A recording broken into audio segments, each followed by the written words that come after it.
Assalamualaikum warahmatullahi wabarakatuh. Salam sejahtera bagi kita semua. Perkenalkan, saya Rika Bella Rahmawati, dosen dari Program Studi Kehutanan, Fakultas Kehutanan Universitas Gadjah Mada. Video ini khusus dipersembahkan untuk dokumen unsur pembelajaran pernyataan diri dosen dalam unjuk kerja Tridharma Perguruan Tinggi atau PDD UKTPT. Pada kesempatan kali ini, saya akan menjelaskan salah satu mata kuliah yang saya ampu, yaitu mata kuliah Silviculture. Mata kuliah ini merupakan mata kuliah wajib program studi S1 dengan bobot 2 SKS yang akan diambil oleh mahasiswa semester. Sebelum memulai dalam proses pembelajaran salah satu materi dalam mata kuliah Silviculture, saya akan menjelaskan mengenai deskripsi mata kuliah, capaian pembelajaran mata kuliah, kemudian terkait dengan delivery, interaction, dan juga assessment atau DIA dalam mata kuliah ini. Mata kuliah Silviculture membahas mengenai konsep dan penerapan silviculture dalam pengelolaan hutan, bagaimana klasifikasi, komposisi, dan juga struktur hutan, kemudian bagaimana pertumbuhan dinamika hutan, dan juga sistem silviculture, dan juga regenerasi hutan dari perkembangan benih, sumber benih, pembibitan hutan, penyiapan lokasi, sampai dengan pembentukan hutan dan juga pemeliharaan dan penjaranan hutan.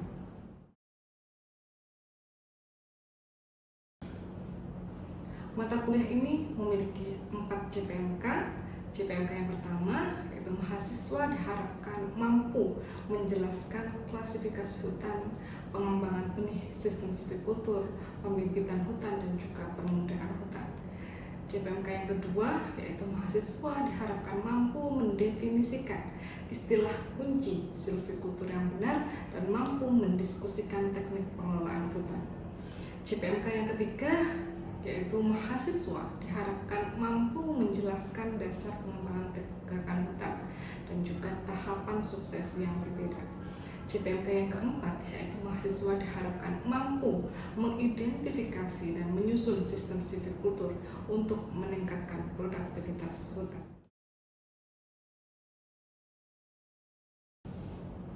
Selanjutnya saya akan membahas mengenai DIA yaitu delivery. Yang pertama, bagaimana saya mendeliver mata kuliah ini dan materi apa saja yang dicakup dalam mata kuliah silviculture. Mata kuliah silviculture terdiri dari 14 kali pertemuan dengan ada ujian tengah semester atau midterm, kemudian juga ada UAS, ujian akhir semester atau final exam. Pada termin pertama yaitu pertemuan 1 sampai dengan 7 membahas mengenai bagaimana kondisi produktivitas, rehabilitasi hutan, dan juga definisi silviculture, sistem silviculture, permudahan alam dan buatan sampai dengan pembiakan generatif dan vegetatif. Kemudian setelah UTS atau ujian tengah semester dilanjutkan dengan pertemuan ke-8 sampai dengan 14 membahas mengenai persemaian, pembangunan hutan tanaman, enrichment planting, silviculture intensif, sampai dengan pemeliharaan tanaman hutan. Dalam menyampaikan materi ini menggunakan blended learning, yaitu kombinasi antara pembelajaran luring dan juga daring, online ataupun offline, baik sinkronus ataupun asinkronus. Baik, selanjutnya interaction. Jadi bagaimana saya berinteraksi dengan mahasiswa, bahwa pembelajaran ini memang berbasis student center learning yang terdiri dari sinkronus, yaitu bertatap muka secara langsung, baik luring ataupun daring, terdiri dari kuliah, diskusi maupun presentasi. Kemudian yang kedua asinkronus, yang mana tidak bertatap muka secara langsung, ini dikerjakan secara mandiri ataupun berkelompok, tapi saya tetap bisa memantau pada LMS yaitu ELOG ya, yang biasanya terdiri dari tugas, kuis, video pembelajaran ataupun modul ataupun bahan bacaan. Bahwa platform ELOG ini sangat penting, memang dirancang untuk mendukung proses belajar mengajar dengan menyediakan akses yang fleksibel terhadap materi perkuliahan serta berbagai sumber belajar digital, baik bagi mahasiswa, dosen, ataupun mitra akademik lainnya. Kemudian yang ketiga yaitu assessment. Jadi bagaimana saya menilai kinerja akademik mahasiswa dalam mata kuliah silvikultur. Asesmen yang saya lakukan terdapat 5 komponen penilaian, itu ada tugas, kuis, keaktifan, ujian tengah semester atau UTS, ujian akhir semester atau UAS. Basis evaluasi menggunakan hasil proyek, aktivitas partisipatif ataupun kognitif. Total bobot penilaian yaitu 15% dari komponen tugas, 5% dari komponen kuis, 10% dari komponen keaktifan, 35% untuk komponen ujian tengah semester, dan 35% untuk komponen penilaian ujian akhir semester atau UAS. Baik, selanjutnya akan kita lihat proses pembelajaran salah satu dalam mata kuliah silvikultur dan bagaimana saya mengimplementasikan delivery, interaction, dan assessment dalam satu pertemuan perkuliahan. Selamat menyaksikan. Ya, Assalamualaikum warahmatullahi wabarakatuh. Selamat pagi teman-teman semua. Gimana kabarnya hari ini? Alhamdulillah, semoga tetap sehat dan juga sehat ya. Ya, ketemu lagi dengan saya di mata kuliah silvikultur. Nah, kita akan melanjutkan ya, materi kita dari minggu lalu, pemeliharaan tanaman hutan. Sudah terlihat ya share screen di layar? Ya, jadi sebelum kita memulai, mungkin kita review sebentar ya mengenai materi kita minggu lalu, yaitu pemeliharaan pada tahap muda. Silahkan yang masih ingat bisa disampaikan, ya kan? Ya, Mbak Ajeng. Ya, ya benar ya apa yang dikatakan Mbak Ajeng. Terima kasih. Jadi kita kemarin sudah membahas mengenai pemeliharaan tanaman muda, yaitu ada penyiangan, ya kan, untuk mengurangi gulma, mengurangi persaingan, kemudian fertilizer, pemupukan untuk menambah kesuburan, menambah nutrisi, kemudian pemberian musa, singling, penunggalan batang, ya kan, kemudian pruning, pemangkasan cabang, dan juga pemberantasan hama dan penyakit. Ya. Sekarang kita beralih pada pemeliharaan tanaman yang sudah basah gitu ya, nature trees, yaitu salah satunya adalah penjarangan atau thinning. Gitu.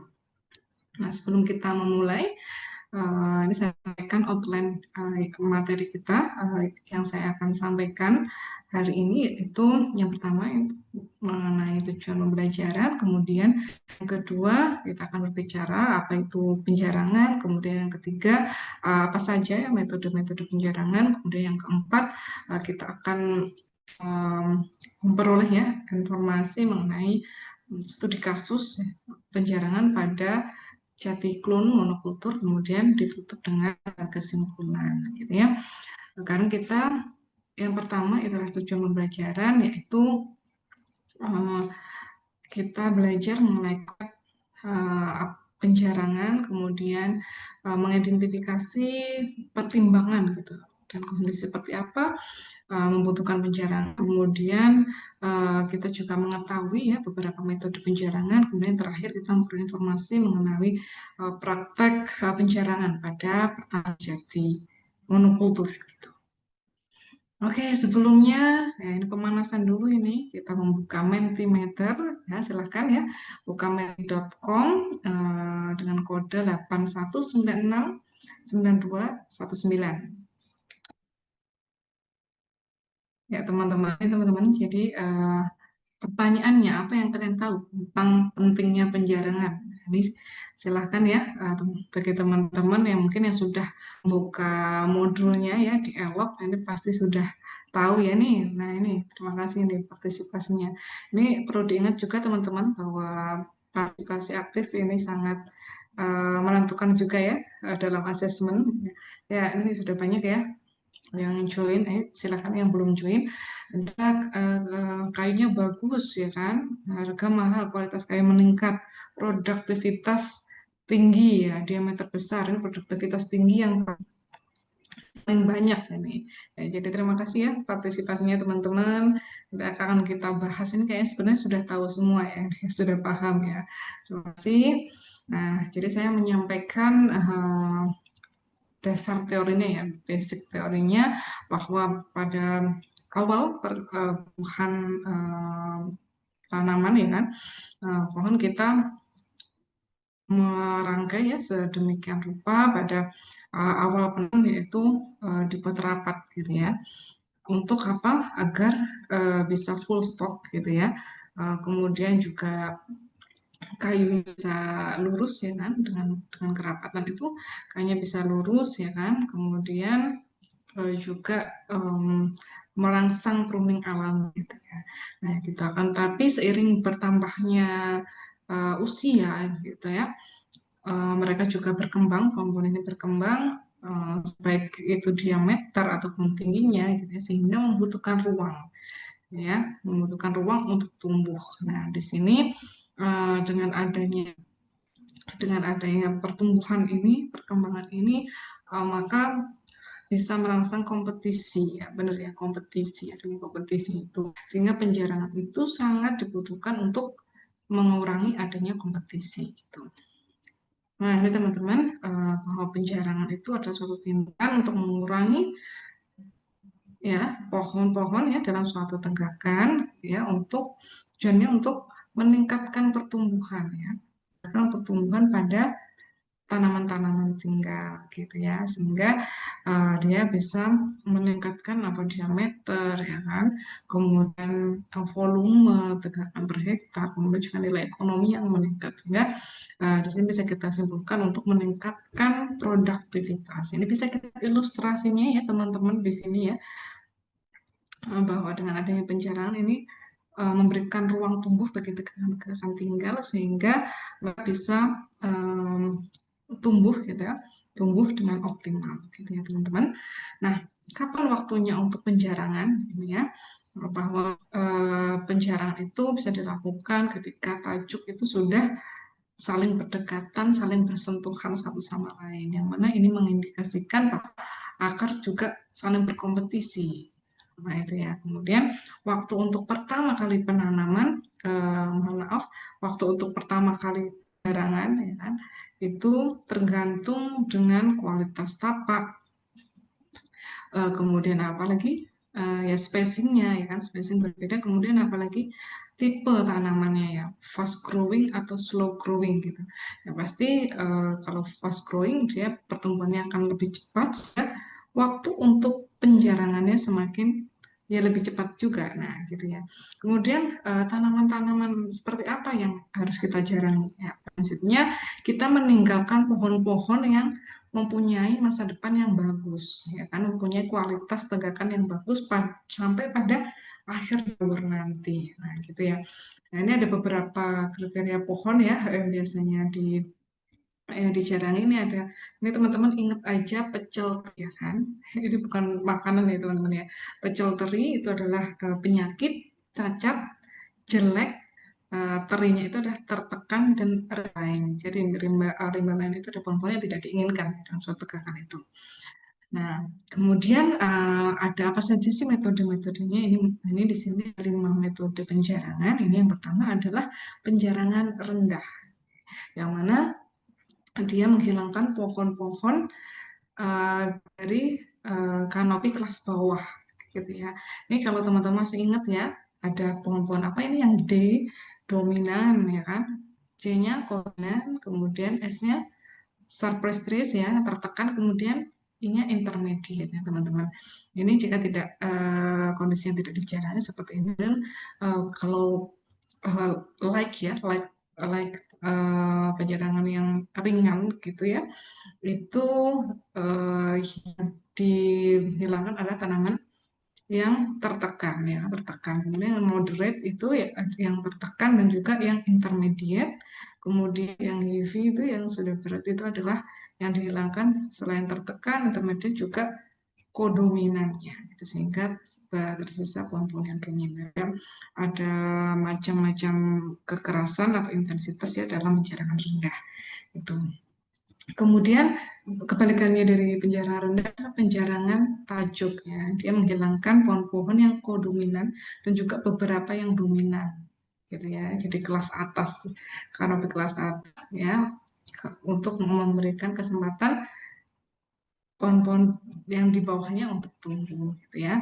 Kemudian ada penjarangan seleksi, itu juga meremove tanaman-tanaman dominan ya, yang besar ya. Jadi yang diambil ini diameter-diameter yang besar, memberikan kesempatan tumbuh pohon-pohon di bawahnya. Ini biasanya digunakan untuk menseleksi ya, memilih tanaman-tanaman spesies tertentu gitu ya. Kemudian ada sistematik atau mekanik thinning ya, jarang sistematik dan atau ya ini atau mekanis ini dia untuk mengatur ya, mengatur pada jarak-jarak tertentu gitu, sehingga jaraknya bisa seramah seperti itu ya. Di sini kuartus kayunya tidak dipertimbangkan pada penjarangan ini. Kemudian yang terakhir adalah penjarangan bebas, free thinning. Itu adalah kombinasi dari 4 metode yang dijelaskan tadi ya, itu kombinasinya. Nah, sehingga pemilihan metode-metode ini sangat bergantung dengan kondisi, kemudian manajemennya seperti apa, kemudian marketingnya seperti apa, nah, ya, itu akan menentukan metode penjarangan.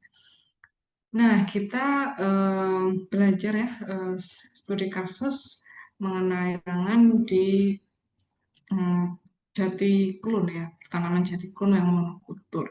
Bahwa seperti yang kita tahu, jati klun itu mempunyai daur yang pendek ya dibandingkan dengan jati konvensional. Berapa tahun teman-teman? Ya, sekitar 20 tahun ya. Jadi dari 20 tahun itu penjarangan pada jati klon itu bisa dilakukan 3 kali ya kan, setiap 5 tahun sekali. Jadi umur 5 tahun, 10 tahun, dan 15 tahun. Ini menurut Perhutani. Kemudian ada penelitian bahwa metode yang paling bagus ya pada jati klon itu adalah yang sistematik ya, sistematik 50 dengan intensitas ya 50%. Kemudian ini kita lihat teman-teman tegakan yang dijarangi dan tidak dijarangi. Ini pada jati klon umur 20 tahun. Ini DPH-nya sekitar 23 cm tidak dijarangi. Kemudian yang dijarangi pada umur 20 tahun ini DPH-nya 44 cm. Ini 2 kali lipatnya ya teman-teman ya. Bisa kita lihat ya besarnya seperti itu. Kemudian bisa kita lihat tadi pohonnya, kita lihat kayunya ini. Ini kira-kira yang lebih besar yang mana teman-teman? Ya, terlihat ya, diameternya lebih besar. Kemudian apalagi itu yang menonjol itu kayu terasnya, hardwood percentage-nya itu lebih tinggi ya, lebih lebih besar. Nah, gitu ya teman-teman. Sehingga penjarangan ini akan memang meningkatkan diameter ya kan, diameter pohon. Nah, seperti yang kita tahu bahwa jati itu peruntukannya untuk apa teman-teman? Ya, pertukangan ya, kayu pertukangan. Ya, sehingga syarat yang harus dipenuhi kayu pertukangan itu apa? Ya diameter yang besar, kemudian kayunya lurus, ya kan? TBB-nya tinggi, ya. Sehingga itu akan meningkatkan nilai ekonominya, ya kan? Ya seperti itu. Sehingga diameter yang besar, kemudian lurus dan juga TBB-nya yang tinggi, gitu ya. Sehingga meningkatkan value ya, nilai ekonomi atau nilai jualnya seperti itu. Nah, ini beberapa penelitian termasuk penelitian saya bahwa dengan tanam ini ya berbeda ya, ada 3x3, 6x2 ini. Bahkan saya juga meneliti di jarak tanam 8x2 sampai dengan 10x2 gitu ya, bahwa jarangan gitu ya dengan sistematik ini intensitas 50% itu secara signifikan meningkatkan pertumbuhan diameter pohon gitu ya. Ini beberapa penelitian menyebutkan bahwa diameter ini meningkat dari 26 sampai dengan 48% dibanding dengan yang tanpa penjarangan. Di sini sangat signifikan ya gitu ya. Itu, ini kita sudah di kesimpulan ya kan. Tadi kita sudah belajar ya tentang mengenai penjarangan. Tadi penjarangan adalah suatu tindakan ya untuk ya menebang pohon-pohon dalam satu tegakan ya untuk mengurangi kerapatan tegakan, kompetisi gitu, sehingga akan menekan pertumbuhan dan juga kualitas. Kemudian yang kedua, bahwa penjarangan ini dilakukan beberapa kali ya, gitu ya. Setelah ada indikasi apa tadi? Ya, tajuknya yang sudah menutup ya saling saling bersentuhan satu lain. Nah, prinsipnya adalah meninggalkan pohon-pohon yang bagus ya, masa depannya yang bagus gitu ya. Kemudian kita tadi sudah belajar juga metode dari 5 metode penjarangan. Nah, pemilihan metode penjarangan ini akan sangat bergantung pada kondisi, kemudian manajemen dan juga marketing, ya kan. Kemudian juga kita yang terakhir kita berbicara mengenai penjarangan pada jati klon monokultur ya. Ya, pertanaman jati klon monokultur yang paling baik dengan metode sistematik ya kan. Dan di situ secara signifikan meningkatkan pertumbuhan dan juga produktivitas dalam suatu tegakan. Itu ini referensi yang saya gunakan. Sampai sini ada pertanyaan? Silahkan teman-teman, mari kita diskusi. Ya, Mas Radit, silakan. Ya, pertanyaan yang sangat bagus ya, terima kasih Radit. Jadi dengan adanya penjarangan itu kan pasti jarak antar pohonnya juga semakin lebar ya kan. Kalau jarak semakin lebar dia kan memang ya memicu pertumbuhan TBBC ya, tinggi batang bebas cabang. Benar tadi Mas Radit seperti itu. Nah, memang dalam suatu penelitian ini sudah saya juga melakukan penelitian mengenai ini bahwa semakin lebar ya jarak tanam akan memicu TBC yang rendah, kemudian sudut percabangan juga yang semakin besar, sehingga itu akan sangat mempengaruhi kualitas kayu, sehingga tindakan silvikultur penjarangan ini juga harus diikuti dengan tindakan silvikultur pruning ya teman-teman, pemangkasan cabang. Jadi tindakan silvikultur ini tidak hanya dilakukan sendiri gitu ya, tapi juga harus diikuti dengan pemeliharaan lainnya. Penjarangan ini biasa diikuti dengan pruning, sehingga dengan munculnya TBBC yang rendah itu akan bisa diminimalisir ya, dengan adanya pemeliharaan seperti pruning, sehingga kualitas kayu juga tetap terjaga gitu ya teman-teman. Baik, pertanyaan yang bagus, terima kasih Radit. Ada lagi?